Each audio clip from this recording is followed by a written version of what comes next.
It's time for the Rural Report, an opportunity to hear from experts to provide Kansas farmers and ranchers with the latest information about how COVID-19 is affecting agriculture. Rural Report is a special production of Kansas Farm Bureau in partnership with KFRM's Duane Toews and WIBW's Greg Doud. We are talking about trade today in a local and regional and global sense. We have the opportunity to have with us today Ambassador Gregg Doud, Chief Ag Negotiator for the Office of the U.S. Trade Representative, and Karyn Page, President and CEO of Kansas Global Trade Services.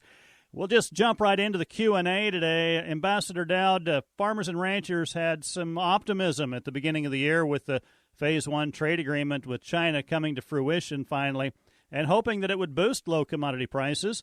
Where are we at today on the agreement, and how has COVID-19 affected it?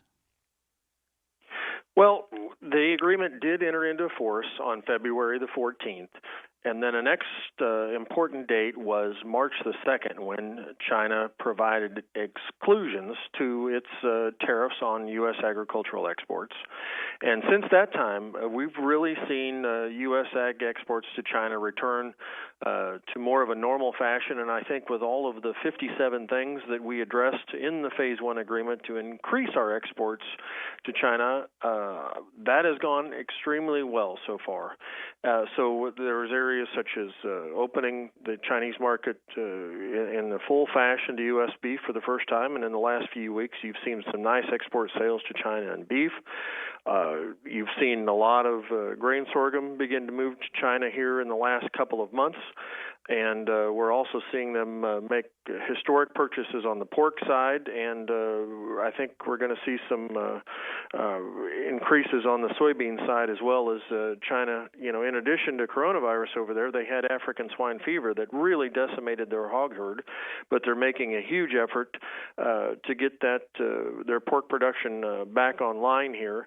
And so with the combination of the Phase 1 agreement and now across the board in agriculture, we have up to something like 2,200 different facilities in terms of meat, poultry, pet food, animal feed, all kinds, the full assortment of different things that we produce in agriculture we can now send to China for the first time. So I think that's going to be a big boost to us. Karyn Page, President, CEO, Kansas Global Trade Services, with us as well. Karyn, outside of the Phase 1 deal with China, what's the trade landscape like right now for Kansas farmers and ranchers, and has this pandemic created opportunities for producers as well? Outside the Phase 1 China deal, because of the pandemic, the trade landscape is quite challenging, both for agriculture and non-agriculture products. But the U.S. is the supplier of confidence throughout the world, both for agriculture and industry. We deliver on time or early, which is obviously key in a pandemic when the world still needs to have access to food supply. And then our quality supply is also a U.S. hallmark. And so I think that outside the Phase 1 trade deal, our global reputation will hold us in good stead. And provide some opportunities for us as the world begins to climb out of the economic impact of this pandemic.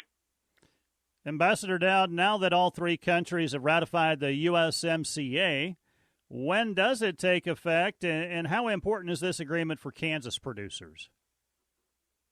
Well, the USMCA will enter into force on July 1. And for most of U.S. agriculture, Canada and Mexico are our biggest markets, or have been. It's about $41 billion out of the $141 billion in agricultural exports that we did last year. Most of the tariffs will remain the same. What we will increase in Canada is we'll have some additional access for dairy, poultry, and eggs, and we've done some work on biotech, particularly with Mexico, that I think will be very important as we go forward. And Karyn, I know that you work in agriculture, but a lot of non-ag companies as well. What have you seen in terms of discussion points about USMCA? Well, I think that it's important to note that the USMCA is a modernization and improvement of what we currently have in place, which we all know is NAFTA. And so, in addition to most of those tariffs for U.S. products remaining at zero, there are some improvements that should make transactions smoother at the border. And anytime we can make things more efficient or transparent for the folks who are, working within those trade systems, the more opportunity we have to sell more, which is really a good thing. What we're hearing from folks across Kansas, both in agriculture as well as in the industry, is that having clarity and a start date is a very good thing that allows them to make decisions and go after sales more aggressively. And it should be really good for all of us, certainly good news, but to have that July 1 execution date. Karyn, I want to follow up with that. I know there are some manufacturing firms within the state of Kansas that have had some issues with not being able to get product in from outside the country with the pandemic going on. Those supply chain disruptions, are you seeing some of that from your organization's perspective? Yes, companies are still working through that. I think, though, that what we're seeing is, in addition to being frustrated, everyone's in the same boat here. And part of that is due to, the whole world is experiencing this relatively at the same time. So if you can imagine you can't get stuff in, it may be because there's not enough longshoremen at the ports to manage that. In some ports, I've seen reports that they're having, 8-day delay. And so frustrated, yes, but people are really just trying to adjust their shipment schedules and just find workarounds. I think that's just until the world returns to some sort of normal. I think we're just going to have to expect some of those delays and frustrations and just keep our head down and keep working to try and make it as smooth as possible again. Ambassador Doud, I want to go back to a point, and that was discussing the fact that this is a global pandemic. Things have altered worldwide. That disruption has altered some things. I think all of us would like to see China buy more from their commitment to the United States with that Phase 1 deal. But it's great in thought and planning, but the realities are nobody is in a situation right now that they can import or export everything that they thought they could in, say, 6 months ago. Well, there is disruption because you shut down restaurants not just in this country but all around the world, and that has an effect on how meat is consumed around the world. One of the best examples, though, is in cotton, which is an increasingly important crop for Kansas. Is China is beginning to import cotton again. We were really just getting into it late last year when coronavirus hit in China. China would love to import more cotton. The problem is that around the world the demand for their textiles just hasn't really returned yet. So it's hard for China to import cotton from the United States if they don't have a place to send the finished product.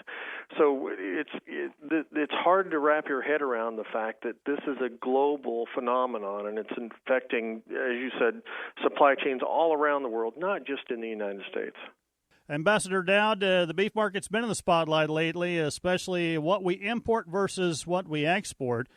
How much do we import versus export, and how do those markets differ in relation to type of cuts shipped in and shipped out? Well, Duane, that is the age-old question that we've had asked and answered for years, and here's how it works. So much of what we export in beef are cuts that the U.S. consumer doesn't eat. So the best example is tongue to Japan, which, by the way, the Japan trade deal that we did last year is then entered into force January 1. It has been tremendous for us for both the beef side of the equation and the wheat industry and getting our tariffs back on a level playing field with our other competitors into that market. Another example is liver. When was the last time anybody had liver for dinner in Kansas? I can tell you it probably isn't that often. Our big market for liver is Egypt. When it comes to pork, in the Phase 1 agreement with China, we added a whole bunch of new products, things like bungs and intestines. And, Duane, I'm not sure the last time you had pork intestines, but I probably can think it's been a while. So on the export side of the equation, those things, short plate to China and beef, we can sell that for so much more money versus grinding that up into hamburger or putting it up into pet food here in the United States. What we import typically is cull cows and bull frozen meat from Australia, from New Zealand, and sometimes it's 50-50 trim from Canada. The vast majority of that all goes into fast food hamburger. It's blended with our domestic 50-50 trim to add value to that. And so the point being is we make more money exporting those things versus grinding it up into hamburger, and then we import cheaper cull cows and bulls, and that's how we make money in the cattle business. Karyn, any additional thoughts from your perspective from Kansas Global Trade Services? Well, I don't have any detail to add to Ambassador Doud's input there, but I did want to emphasize again the quality of our production and the quality products that we ship around the world, and the work that's been done on China Phase 1 and Japan Phase 1, and currently being negotiated free trade agreements with UK and Kenya. Having that market access for high quality beef is of the utmost importance. I always say that if you give our manufacturers and producers a level playing field, to give them an environment they can compete in, the quality of our products will always win the deal. And so I think that really looking at how we access those markets like Japan, where we've really had seen some success from the Trump administration, and the more we can do of that, the better off our producers and ranchers are going to be. Karyn, a follow-up with that. We talk about imports and exports. There are some people within the bounds of our country that are annoyed at times at the imports that we have. But give me your perspective. I suspect that when we talk about imports and trade, that's kind of a two-way street when you try and work with other countries and trying to put deals like the ones that we've discussed together.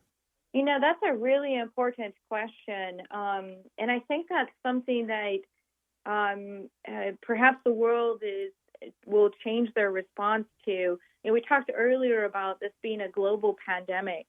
And I hate that it's taken a global pandemic for us to understand how integrated our economies are. But I don't think there's any way that we can get around importing.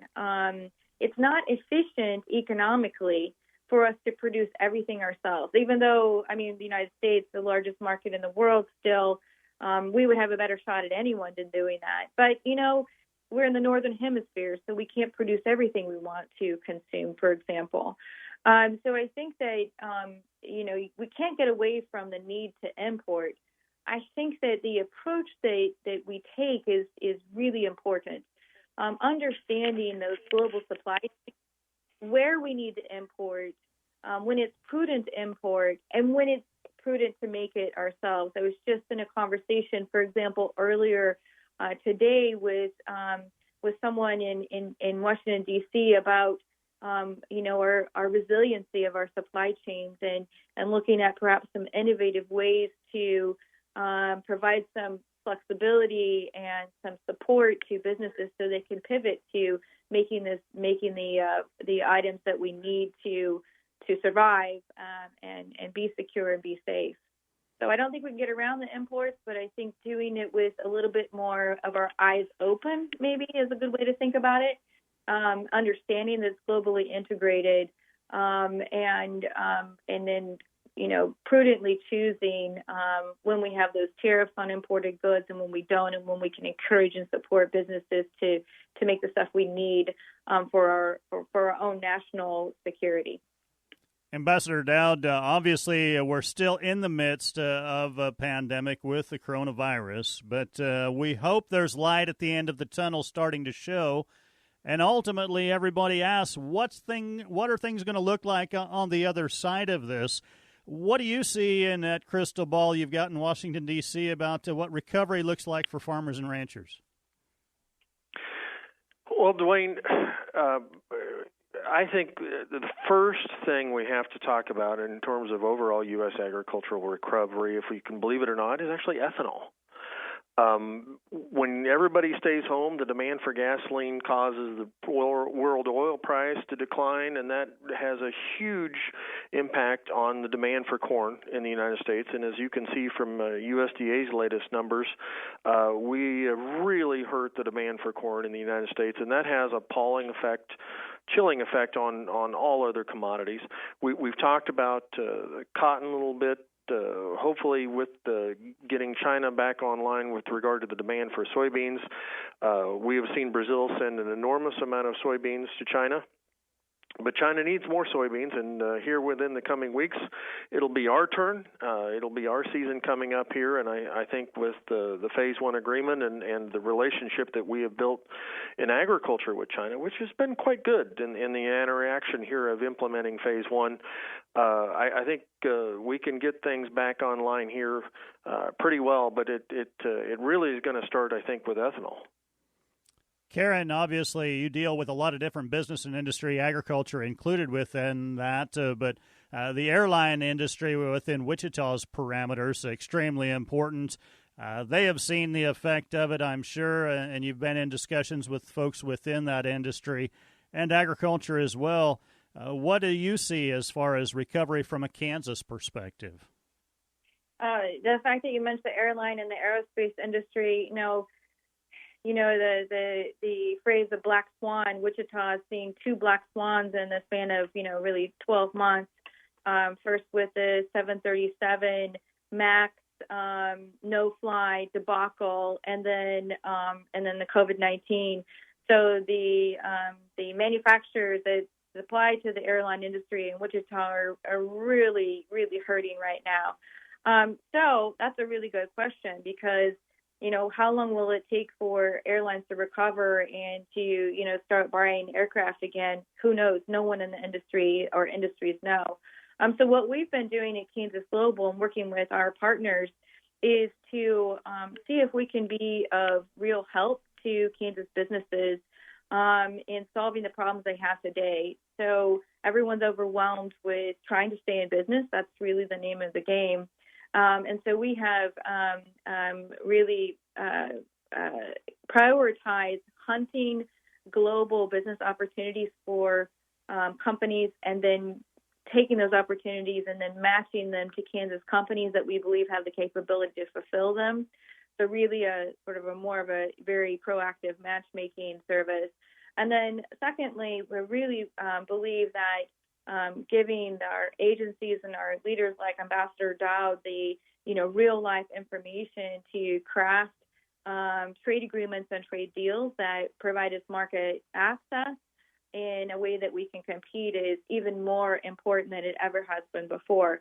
And then the third thing I would say is that we're encouraging companies and the folks that we work with in Kansas to be innovative about the way they look for where that demand is. So, for example, maybe there's some pre-buy opportunities for Kansas producers. And given the complexity and the established nature of our ag supply chains, I'm not sure how that would work, but we have great produce, we have great products, and we have high quality. Maybe there's some pre-buy that will get some cash in the hands early.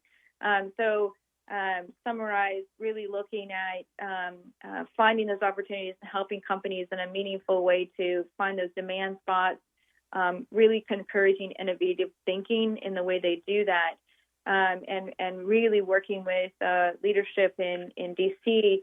to make sure that they understand what we need to actually have great market access to markets around the world. That'll ditto it for this edition of the Rural Report. Our thanks to Ambassador Gregg Doud, Chief Ag Negotiator for the Office of U.S. Trade Representative, and Karyn Page, President and CEO of Kansas Global Trade Services, joining us on the Rural Report, a program brought to you by and a production of Kansas Farm Bureau, WIBW, and KFRM. Have a great day.